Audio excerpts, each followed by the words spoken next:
तस्मै श्री गुरुवे नमः।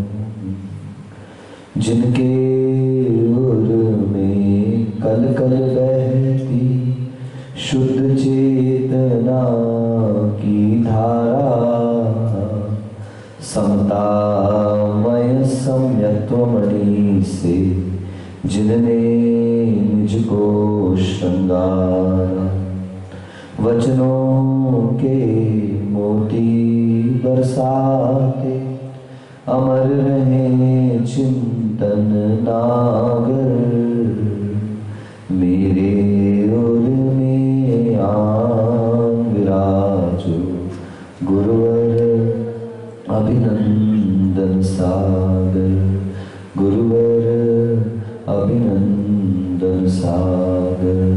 पंच परमेश्वर भगवान की, मूल नायक श्री एक जनाड ऋषभनाथ भगवान की, श्रवणोदय देवपुरी विराजमान चैतन्य चमत्कारी चिंतामणि पार्श्वनाथ भगवान की, चारित्र पूज्य आचार्य भगवान श्री समंत भद्र महाराज की, चारित्र चक्रवर्ती प्रथम आचार्य गुरुवर शांति सगजमुनि महाराज की, परम पूज्य वर्तमान परम पूज्य समाधि सम्राट अभीक्ष्ण ज्ञानोपयोगी वात्सल्य मूर्ति मम दीक्षा गुरुवर्य षष्ठम भट्टाचार्य समाधिस्थ आचार्य अभिनंदन सागरजी महाराज की, योग रत्नाकर धर्मालंकार राष्ट्र गौरव नगर गौरव आचार्य श्री रैन सागरजी महाराज की, वर्तमान सप्तम आचार्य अनेकांत सागरजी महाराज की, समाधिस्थ आचार्य निजन सागरजी महाराज की, अहिंसा परमो धर्म की द्वादशांक जिनवाणी माता की।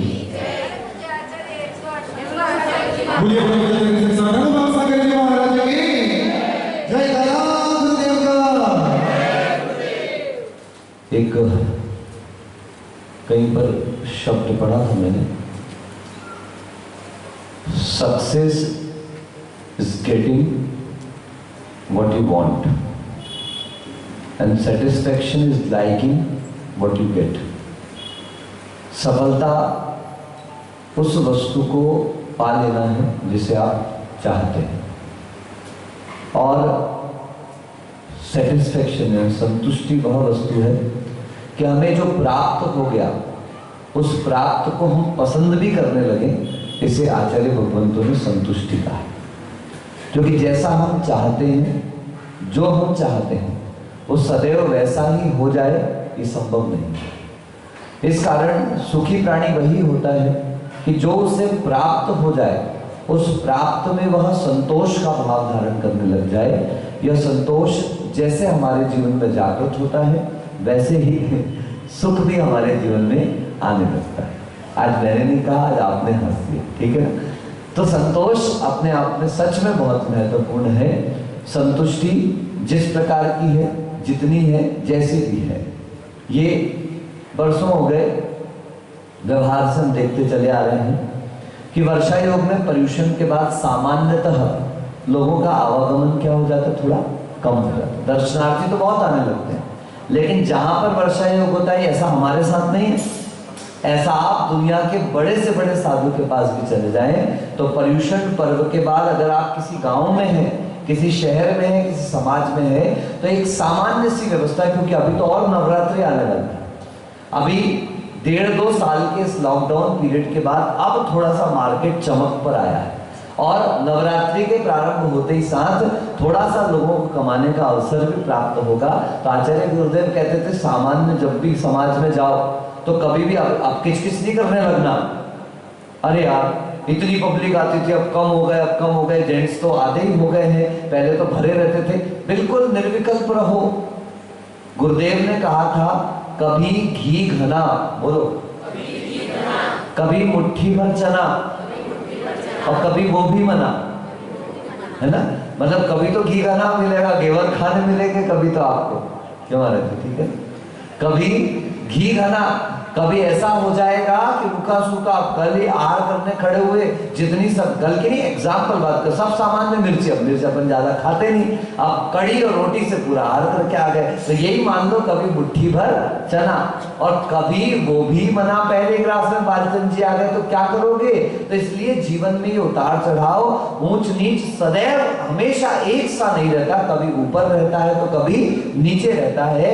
ऐसे संसार के स्वभाव को जो समझ लेता है उस पर श्रद्धा कर लेता है, उस पर विवेकपूर्ण विचार कर लेता है, वो इस पदार्थों की लालच को छोड़कर, पदार्थों की चाह को छोड़ करके वो अपने कदम संयम के मार्ग पर बढ़ाता है। कल आपसे कहा था मोह तिमिरापहरणे, मोह रूपी अंधकार का अपहरण करने के लिए दर्शन यानी कि सम्यक की उपलब्धि के उपरांत, सम्यक ज्ञान की उपलब्धि के उपरांत अब राग द्वेष की निवृत्ति के लिए आचरण मार्ग पर श्रमण जन चला करते हैं। श्रम पूर्वक खेत खोदना बहुत आसान है, दुकान में ग्राहकों के साथ बैठ करके डील करना बहुत आसान है, लेकिन बंधुओं सबसे कठिन अगर कोई कार्य है, कोई श्रमसाध्य कार्य है, कोई सबसे बड़ा अगर संसार में श्रम है तो वो क्या है?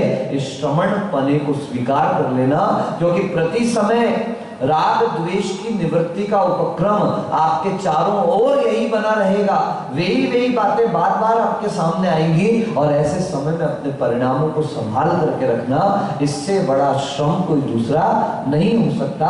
ऐसे श्रवण, उस श्रम मार्ग पर, उस परिश्रम करते हुए मोक्ष मार्ग पर चलते हैं। आचार्य भगवंत आगे कहते हैं राग द्वेष निवृत्ते, बोलिए, हिंसादि निवर्तना कृता भवति अनपेक्षितार्थ वृत्ति कह पुरुषः सेवते नृपतीन, कह पुरुषः सेवते नृपतीन। भाई राजा के पास लल्लो चप्पू वही आदमी करेगा जिसका राजा से कोई काम सरना होगा।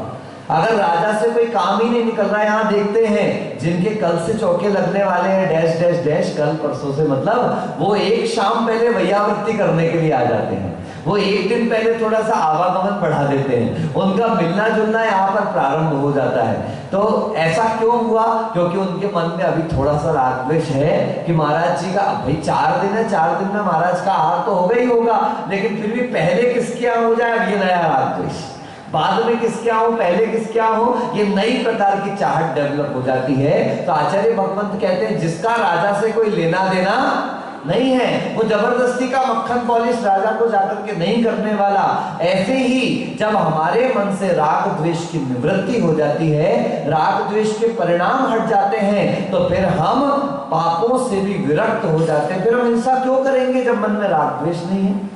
हिंसा 2 कारणों से, एक राग के कारण होगी और एक द्वेष के कारण। या तो किसी से बुराई है तो लड़ाई झगड़ा संभव है, और सबसे बड़े लड़ाई झगड़े की अगर कोई जड़ है तो वो राग उसकी जड़ बन जाता है। कौन बनता है?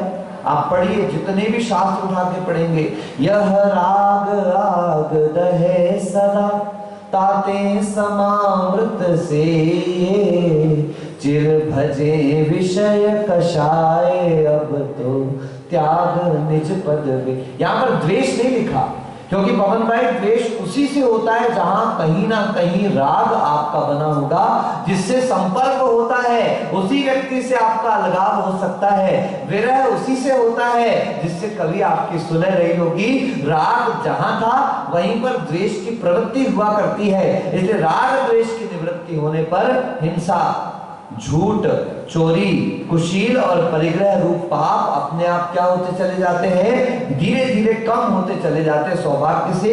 यही विषय आपका अभी 6 डाला कार्मेली दौलत राम जी का 6 डाला जो हम लोग देख रहे हैं, चारित्र अधिकार चल रहा है, और वही चतुर्थ ढाल में ये पूरा का पूरा वर्णन आया है कि जिस व्यक्ति की अपेक्षा नहीं है वो क्यों आपको मक्खन लगाएगा, जिस व्यक्ति के आपसे कोई लेना देना नहीं है वो क्यों बार बार आपके पास आएगा वही व्यक्ति जिसकी आपसे किसी न किसी प्रकार की कोई अपेक्षा होगी। हिंसा मृत चौर्येभ्यो मैथुन सेवा परिग्रहाभ्याम च पाप प्रणालिकाभ्यो विरतिः संज्ञस्य चारित्रम। जिसने भली बाती जान लिया क्या पाप है, क्या पुण्य है, क्या अधर्म है, क्या धर्म है, क्या सुख है और क्या दुख है, वो दुख से बचने के लिए जो पाप प्रणाली है, पाप की प्रणाली का मतलब आपके नाली बनी रहती है ना, वो नाली क्या है? वहां से कचरा जाता है, और आपको पता है, अभी देखो पीछे काम हुआ, उन्होंने क्या किया, नाली को गहरा कर दिया, नहीं तो आपकी सारी नालियां कैसी है, उथली हुई है। अब अकलवान व्यक्ति क्या करेगा, नाली को गहरा कर देगा ताकि कचरा नीचे नीचे से होकर के निकल जाए, और उसके ऊपर संभाल करके क्या बिछा दी जाएगी, या तो पट्टियां बिछा देंगे ताकि बदबू नहीं आए, या तो जाली बिछा देंगे ताकि इधर उधर की चीजें उसके अंदर ना जाए। ये बुद्धिमत्ता कहलाई। तो हम जानते हैं कि ये बदबू आ सकती है, इससे गंदगी आ सकती है, ये कई प्रकार की बीमारी फैला सकता है, तो आप बुद्धिमानी करके नाली के ऊपर क्या करते हैं, कुछ ढांक देते, आवरण कर देते हैं। ऐसे हिंसा, झूठ, चोरी, कुशील और परिग्रह, ये जो हमारे जीवन में पाप के कचरे को लेकर के आने वाला है, हम व्रतों की पट्टी के माध्यम से उस कचरे को क्या कर देते हैं, रोक देते हैं। इसी को चारित्र कहा जाता है। सकलम विकलम चरणम तत्सकलम सर्वसंग विरतानाम अनगाराणाम विकलम सागाराणाम ससंगानाम। बहुत सुंदर सा सूत्र है। दो प्रकार का चारित्र हुआ, एक तो मुनियों का सकल चारित्र और एक गृहस्थों का विकल चारित्र यानी देश चारित्र होता है, जहां पर सर्व प्रकार के परिग्रह, अहिंसा, असत्य आदि का पूर्णतः त्याग हो जाता है, वो महाव्रत रूप सकल चारित्र कहलाता है। और जहां पर अपनी शक्ति के अनुसार हम जितना छोड़ सकते हैं, उस शक्ति के अनुसार थोड़े व्रतों को धारण कर लिया जाता है, उसे देश चारित्र, विकल चारित्र या अणुव्रत भी कहा जाता है। वह गृहस्थों का हुआ करता है। गृहस्थ शब्द ही अपने आप में ग्रह स्थितः, जो घर पर रहता है उसको क्या कहा जाता है। लेकिन याद रखना, गृहस्थ और श्रावक में बहुत बड़ा अंतर है। तो गुरु ने आपको बताया, जो घर में तो रहे ना रहे लेकिन घर उसके दिमाग में हमेशा चलता रहे, उसे गृहस्थ कहा। लेकिन जो घर में रह करके भी घर दिमाग से हटा चुका है, उसकी दृष्टि मोक्ष मार्ग की ओर हो चुकी है, ऐसे व्यक्ति को गृहस्थ ना कहकर क्या कहा जाता है, श्रावक। क्या कहा जाता है, बोलो ना, मैंने कैसे कहा, हाँ ऐसे बोलो जैसा हमने कहा, नकल करो तो अकल से करो। श्रावक बोलिए। श्र से श्रद्धा, फेथ, व से विवेक, नॉलेज, और क से क्रिया यानी कि ज्ञान। श्रद्धावान है, विवेकवान है और क्रियावान है। आप लोगों ने कभी रेलवे क्रॉसिंग क्रॉस की हो, वैसे आपका सौभाग्य नहीं है अभी वागड़ में कि आप रेलवे क्रॉसिंग क्रॉस करें, पर डूंगरपुर जाए तो आपको खेरवाड़ा जाते समय रेलवे क्रॉसिंग मिल सकती है। लिखा हुआ है रेलवे क्रॉसिंग के ऊपर, देखो, बोलो, भालो चलो, बोलो ना,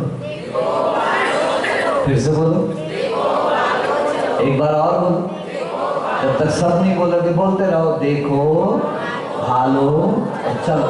आ रही कुछ बात समझ? देखना श्रद्धा के अर्थ में, भालना विचार करने के अर्थ में है, और फिर चलना तो चलने के अर्थ में है। यानी श्रद्धा से जिसको मान लिया, सम्यक ज्ञान से जिसको जान लिया, अब अपने आचरण से चल करके उसे प्रैक्टिकल करने की कोशिश करें। N ounce of practicals is better than the tons of knowledge. चारित्र का एक अंश भी हजारों हजारों किताबों के ज्ञान से बेहतर हो सकता है। इसलिए चारित्र मार्ग पर चलें। आपसे जितना सामर्थ्य है, मैं जितना छोड़ सकता हूं, मैं जितना ग्रहण कर सकता हूं। आचार्य भगवंत कहते छोड़ने का तो विचार भी क्या करना, जब हमारा था ही नहीं तो उसको छोड़ने में इतना विकल्प कैसा, जब तक हमारा नहीं है ये बात हमें समझ में नहीं आएगी, तब तक हमारे मन में त्याग का भाव भी जागृत नहीं हो सकता।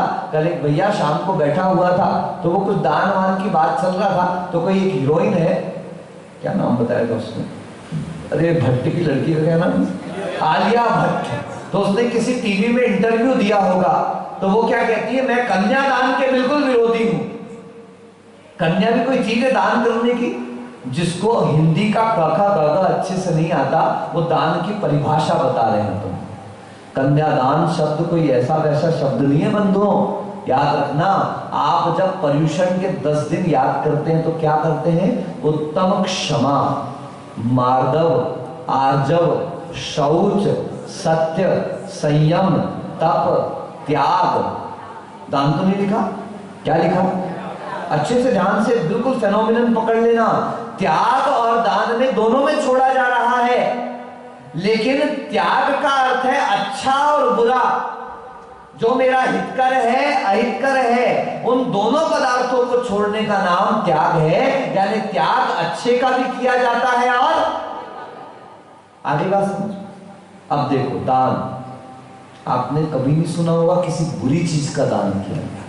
दान किसका किया जाता है? उत्तम हो, श्रेष्ठ हो, सर्वोत्तम हो, मेरी नजर में जो बेहतर से बेहतर हो। आप चौका लगाओ, कौन से चावल बनाते हो बोलो? बासमती लेकर के आए महाराज जी, अच्छे बड़े वाले लेके आए हैं। काला बादल बनाएंगे तो लोग कहेंगे लो महाराज के आहार हुए। और कौन सा चावल बनाया? काला बादल, कंकड़ कंकड़ वाला। लेकिन ध्यान रखियो, बासमती में स्वाद नहीं होता।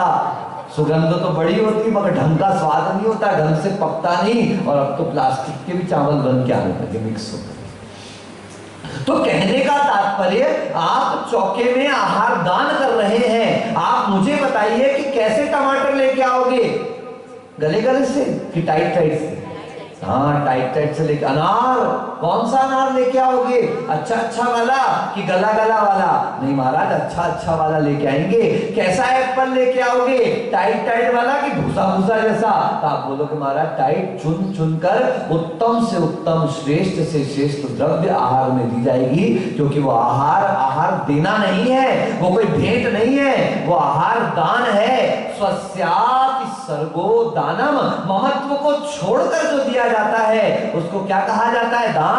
मैं अपनी लड़की को दूसरे घर दे रहा हूं, किसी के हाथ सौंप रहा हूं, ये भेंट नहीं कर रहा हूं, ये दान कर रहा हूं। दान का अर्थ ये मेरे घर का सर्वोत्तम पदार्थ था और अपनी दृष्टि से चुनकर किसी योग्य पुरुष के हाथ में इस कन्या को दे रहा हूं। क्योंकि कन्या भारतीय संस्कृति में उभय कुल वर्धिनी कहलाती है। क्या कहलाती है? पीहर पक्ष को तो प्रशंसित करेगी करेगी, लेकिन जिस घर में अब जाएगी उस घर का भी मान सम्मान धर्म वृद्धि करेगी। इसलिए कन्या को क्या कहा गया? उभय कुल वर्धिनी कहा गया है। वो पीहर को तो निभाकर आई है, लेकिन आप सोचो वैभव, कितना कठिन है एक स्त्री का जीवन। जब दिया नई नई अपने घर पे आई होगी, सोचना। वहां रहती थी उदयपुर गारियावास में। उस घर का एक एक कोना उसका था, एक एक सीढ़ी उसकी थी, एक एक कमरा उसका था, एक एक अलमारी उसकी थी। अलमारी के एक एक सामान पर अधिकार उसका था। कोई ऐसी जगह घर पे नहीं थी जो टोक दे कोई, ये क्यों छू लिया, वहां क्यों चली गई, ऐसा वैसा आदि आदि। लेकिन जब वो लड़की घर छोड़ करके ससुराल आती, कितने दिन तक क्या टच करूं क्या नहीं करूं, कहां जाऊं कहां, भले ही सब प्रेम रख रहे हैं, सब प्रेम व्यवहार रख रहे हैं, लेकिन अधिकार भाव आते आते कई बार तो पूरा जीवन गुजर जाता है, बरसों गुजर जाते हैं, तब जाकर के कहीं उस स्थान पर अधिकार भाव आ पाता है। यानी अधिकार क्षेत्र कर छोड़कर एक ऐसे घर पर आना, कितना बड़ा त्याग उस स्त्री का हुआ करता है। और इन पुरुषों को देखो, स्त्रियों पर जोक निकालते हैं, चुटकुले पर चुटकुले निकालते हैं। एक दिन के लिए एक्सचेंज कर लो, सिर्फ एक दिन के लिए, ये भी माथा पटक लेंगी और तुम भी माथा पटक लोगे। फिर भी आपसे सत्य कहता हूं, एक बार ये जाके दुकान तो संभाल लेंगी, एक बार ये जाके व्यापार तो संभाल लेंगी, लेकिन एक दिन तुम चूल्हा संभाल करके देख लेना, अक्कल ठिकाने लग जाएगी। कल दीदी आई, मुझसे कहती महाराज जी इतनी तेज मिर्ची थी, आपने मुझे डांटा भी नहीं कर दी।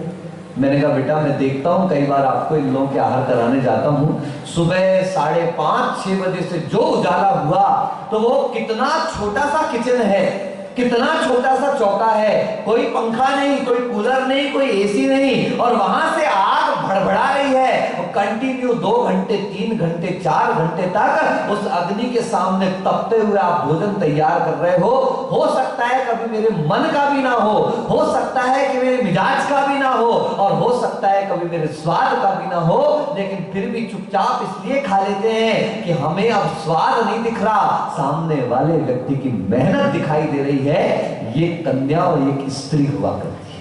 आप ये मत कहना महाराज इनका पक्ष क्यों ले रहे हैं, नमक तो वही खाना है साहब, लेकिन ये किसी स्वार्थ से नहीं, अनपेक्षितार्थ वृत्ति, आपसे मेरा क्या स्वार्थ है, कितने दिन खिला दोगे, ठीक है सागवाड़ा है जब तक खिलाओगे ना, सागवाड़ा के बाद कभी साल में एक बार, कभी महीने में एक बार, कोई 6 महीने में एक बार आएगा, कोई परमानेंट मेरे साथ चलने वाला नहीं, और जो परमानेंट चलेगा उसको बनाने का मौका नहीं मिलने वाला।